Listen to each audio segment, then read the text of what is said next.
Uncle Leonard's Disturbing Slideshow by Mr. Michael Squid. Narrated by Sean Hackel.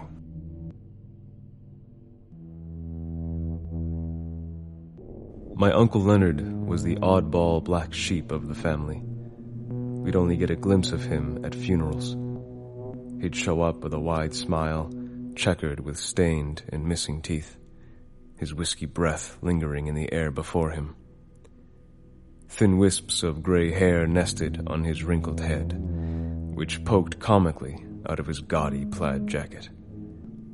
My mom always said he had a screw or two loose, but I loved his crass jokes, strange and paranoid theories, and odd appearance.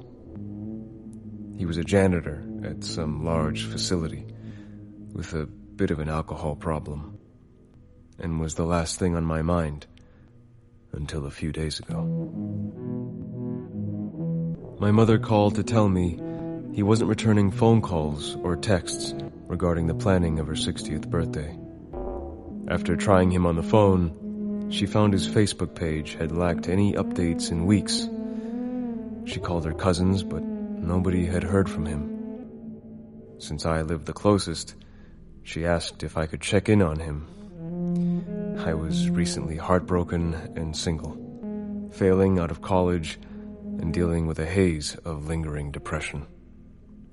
I was not only free, but in need of a break from my wallowing in misery.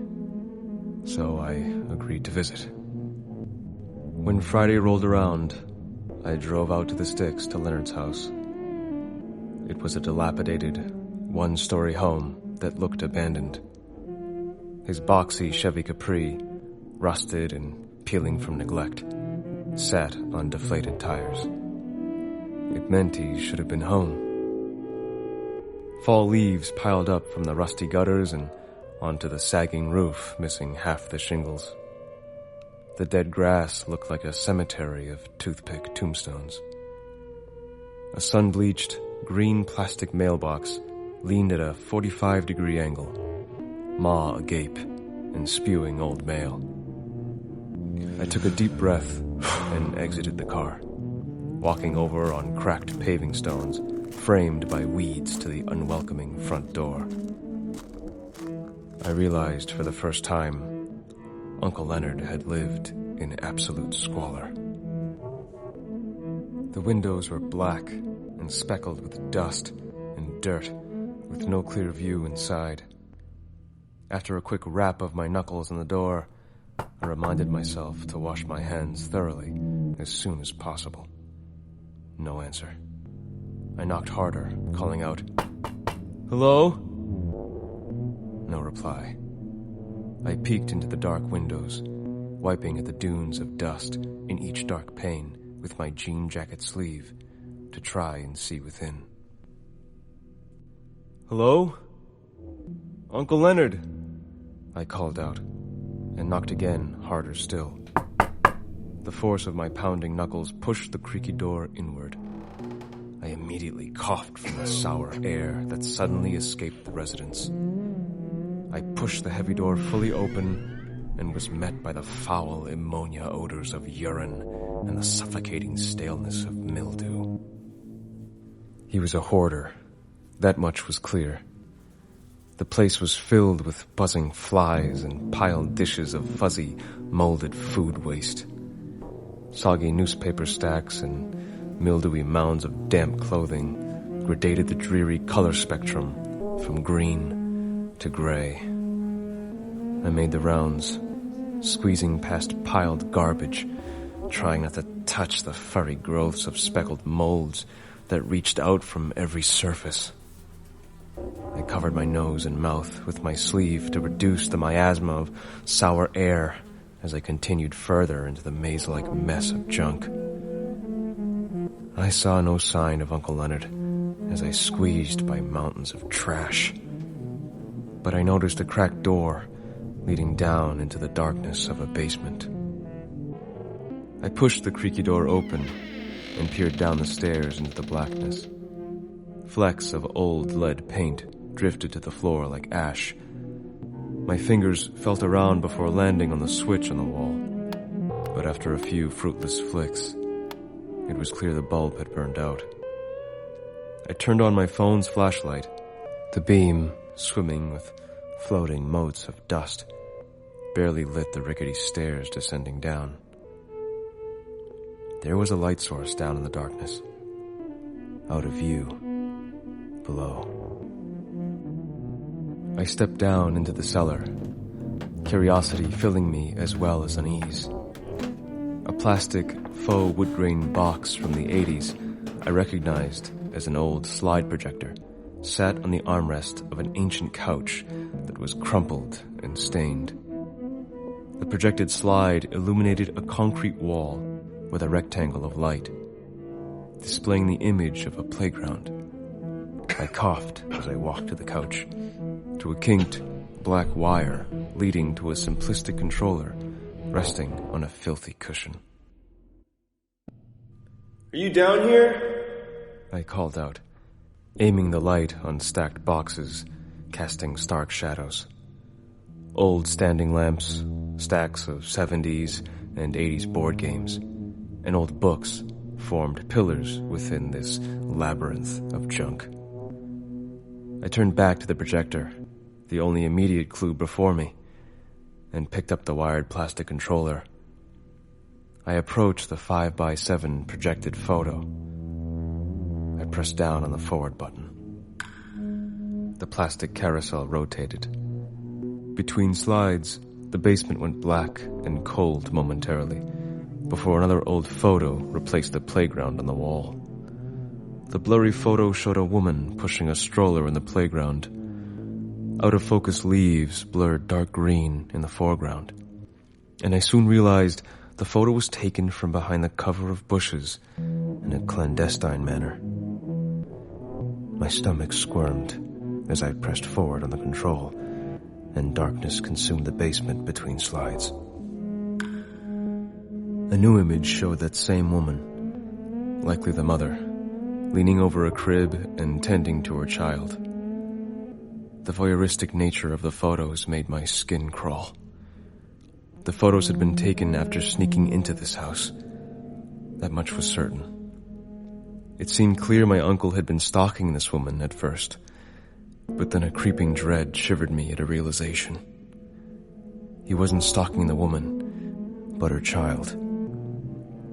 Dark curiosity guided my shaky thumb, which rattled the cheap plastic forward button as I pressed it down once again.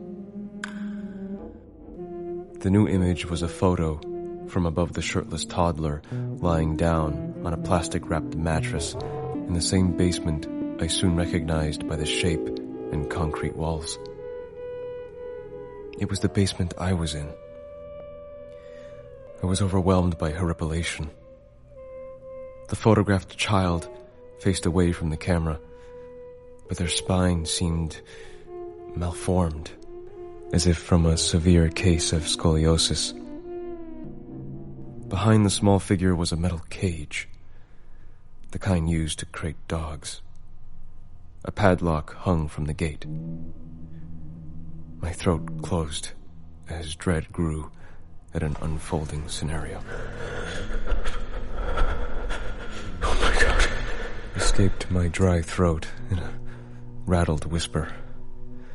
Almost immediately, in response to my voice, I heard a faint rattling of metal from inside the dark, cluttered basement. I wasn't alone down there. Hello? I called out, spinning towards the sound with the low-powered LED from my phone. Past stacks of refuse and dismantled shelving, I saw a small cage. My heart became heavy and cold as it sank in my chest. I could see the form inside. There was a small child in that cage. Time slowed as I walked closer to the small metal enclosure.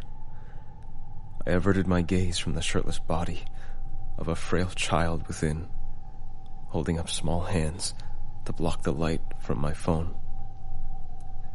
The odor of bodily waste grew stronger as I approached. Oh my God. Hang on. I'm getting you out. I called out to the child. A saliva-filled wheezing soon became punctuated with coughs. The child was choking. I grabbed the padlock with shaking hands as my heart pounded in my chest. I could finally breathe out in relief when I noticed a small rusty key was still in the lock. I turned it with a click and slipped the padlock from the latch. I opened the door, looking in the dark confines of the crate to a cowering child inside. Extended my hand, but soon I recoiled backwards as the kid looked up. Something was wrong with her face. It was that awful, uncanny valley effect of something mimicking a person, but not quite right. I then realized the child was wearing a mask, and a closer look caused me to cock my head in confusion when I recognized it from my CPR training as a lifeguard. It was the rubber face of a little junior CPR mannequin. The child coughed, and I heard the muffled pops of cartilage and joints as long arms unfolded from behind the cowering form. Unfolding limbs bent in unnatural ways, and the poking spine twisted under skin too small to contain it. My dread about the child's well-being shifted into immediate concern for my own. I rose and stepped back slowly from the open cage. I felt my heart thud against my chest as I cowered in the shadowy cover underneath the stairs. I felt the floor cling to my sneakers with some adhesive stickiness unseen in the shadows, and covered my mouth with my hand to silence my breath. I heard wheezing and the patter of damp feet on the cement floor as that thing crawled from its confines into the basement, sniffing, gurgling. I smelled it then. The stench of bodily decomposition that wafted up after my sneaker broke the congealed seal of unseen remains underfoot. I looked down into the dim space as my eyes struggled to make out the form of a person. A crumpled corpse lay in the recesses of the nook with me, wearing an oversized plaid suit. It was Uncle Leonard. My mind spun in horror, as I only then understood he'd kept this child thing down here in the cage for a reason. The click of joints called my attention back to the cage, to the unfolding form of something far too small and strangely shaped that was squeezing its way outside the small window near the exposed beams of the ceiling. It had escaped the basement. I stayed in the hiding place a few minutes to make sure it wasn't returning before I finally breathed. I nervously approached the slide projector, nagged by the urgent need to understand what that thing was that I'd released. A lump developed in my throat as I continued the slideshow of photos that painted the disturbing reality. The next few slides were blurry action shots of that thing feeding. A shocking tableau of misshapen things only slightly reminiscent of children lit up the wall. There were more of them. Different childlike things with different abnormalities that made the marrow in my bones churn.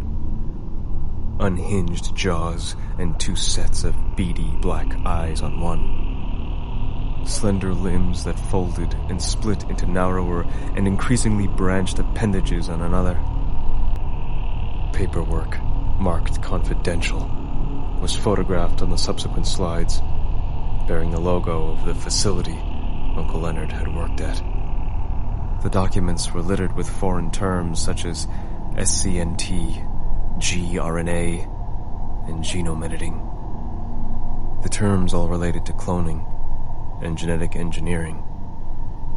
The anxiety tensing my muscles and spinning my mind crescendoed when I clicked forward one last time. My knees buckled, dropping me to the filthy couch. The last slide was an old photograph of a boy getting his blood drawn. A boy that looked just like